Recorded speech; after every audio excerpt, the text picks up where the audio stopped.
Police. Traffic stops happen every day, everywhere. But most local police departments in Massachusetts are not collecting information about the race of the driver. When we don't collect this data, we don't realize how big the problem is. We don't have an incentive or a motivation to train law enforcement officers to do things differently. State police do collect this information, and 5 Investigates analyzed a decade of data with the help of the Open Policing Project at Stanford University. We found black people about twice as likely as white people to be searched after being stopped, while Hispanic people are almost 3 times as likely as white people to undergo a search of their vehicle.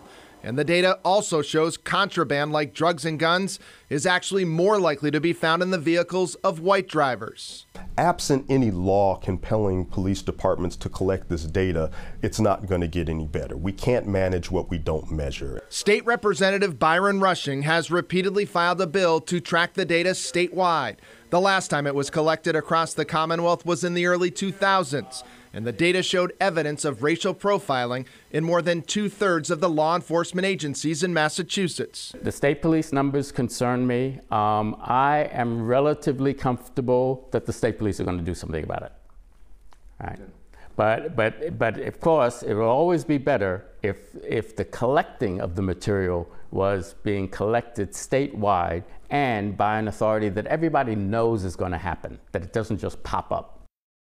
A spokesperson tells us state police personnel are rigorously trained on when it's appropriate to stop and search suspects in vehicles. He says the department regularly monitors data related to race and that any deviation from acceptable statistical range is reviewed carefully to ensure that the department member is following the standards. Maria? All right, Mike, so why is the bill that would force these police departments to do this and collect all this data just languishing up on Beacon Hill? Well, Maria, that's always the question, what's really going on behind the scenes at Beacon Hill. But I did talk with one lawmaker who said things were looking good for this bill last legislative session, but then some lawmakers started hearing from their police chiefs and it went nowhere. So we shall see what happens this session. All right, we know you'll keep an eye on it. Mike Beaudet, thank you.